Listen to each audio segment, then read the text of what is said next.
11 p.m. to 5 a.m. in the morning as we gear up for more huge demonstrations for the possibility of more violence. You can see the crowds already gathering in the streets. Police are also gearing up, doubling the number of patrols in parts of the city where there's been trouble. Across the country, an ominous pattern. No justice! No peace! Huge peaceful protests by day demanding justice for George Floyd. All we want is peace. So to those who want to turn this into something that it's not, please stop. Then, mostly under the cover of darkness, violence erupted, with chaos lasting well into the night. In New York, intense street battles between police and people brazenly targeting some of the city's most exclusive neighborhoods. Famous name shops like Chanel destroyed and robbed. It breaks my heart that there are people undermining what the protesters are doing.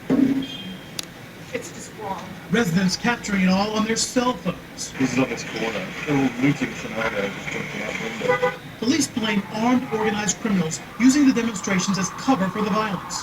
Today, NYPD asking the public to help identify at least 2 suspects in this surveillance video, wanted for allegedly firebombing a police vehicle on Friday. While at the same time, NYPD faces growing outrage, accused of using overly aggressive tactics, like shoving a protester and driving a vehicle into a crowd.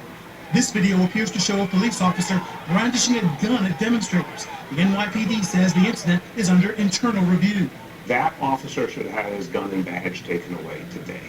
In Louisville, gunfire killed business owner David McAtee during a protest. He was innocent. He wasn't doing it. I mean, this makes no sense. Today, authorities said 2 officers and 2 National Guard soldiers returned fire as they dispersed a crowd. The mayor said the 2 officers are on administrative leave because their body cameras were not activated in violation of policy. The police chief also relieved of duty. The protest originally over the police shooting of Breonna Taylor last March. Her mother today. This is so much bigger than her, but we can't get justice with violence. It doesn't make sense. It doesn't help. In Oklahoma, at least 3 people were hurt after a truck drove into a crowd of protesters on an interstate. In Boston, where thousands of demonstrators converged on the state capitol, police say they were attacked by a barrage of bricks and bottles. Fire exploding on the Boston Common. This fashionable shopping district set to reopen this morning after months shut down because of COVID-19, cleaning up after the mayhem. Ron Allen, NBC News, New York. From Colorado to California, nearly every protest started peaceful until unrest erupted into chaos. With stores looted, businesses torched, and violent arrests made, You don't need to put her down like that! 4 days of chaos are on the verge of another night of mayhem. In Santa Monica, the famed 3rd Street Promenade overrun by a mob. Police making dozens of arrests while squaring off with crowds along the iconic pier. They hijacked our protest. I don't even think they know if they're protesting. They just wanted a reason to break windows. As some peacefully protested, others provoked confrontation. Heads up, heads up, heads up! Officers firing tear gas and projectiles into crowds. Police here are now moving forward. They're moving all of these protesters back because the situation here is unraveling. In Los Angeles, a state of emergency as buildings were torched again. From Beverly Hills to Long Beach, millions in damage. So overwhelming. Hurt. Mark Robles, comforted by the National Guard, said small businesses pay the biggest price.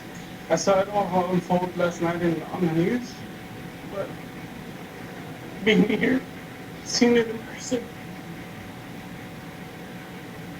this is horrible. With banks burned and roads blocked, in San Diego, City Hall and a shopping district was trashed. Across the country, it was often demonstrators trying to stop agitators from destroying so many American cities. This is unnecessary. This doesn't send a message. It doesn't say get socially involved. As the National Guard deploys, 20 California cities are under siege. At this DMV in San Bernardino, a man with a makeshift blowtorch tried to burn down the building that serves the public. Thousands of arrests now made, While in Seattle, anarchy was in the streets after mobs were on the move. Here in the Seattle area, it's been tension and heartbreak night after night, looting and protest. Now the community coming together, racing for what could be next. With protesters demanding justice, there is growing worry their peaceful demonstrations are overshadowed by outside outbursts of violence. Tonight, a fight for their message and one for the streets. Protests like this continue to play out across Southern California. For the most part, they have been very peaceful. But I can tell you, Lester, not far away from here, police are standing by. They're at the ready. They're also with the National Guard. A curfew is set to go into place soon. But, Lester, it is still very early in what could be a very long night ahead. Lester? All right, Miguel Almaguer in Los Angeles. Thanks. As we look now over a tense Soho here in New York, we want to turn to Minneapolis and an appeal to end the violence from a brother of George Floyd who visited the site of his death as results of an independent autopsy were released. Here's Gabe Gutierrez.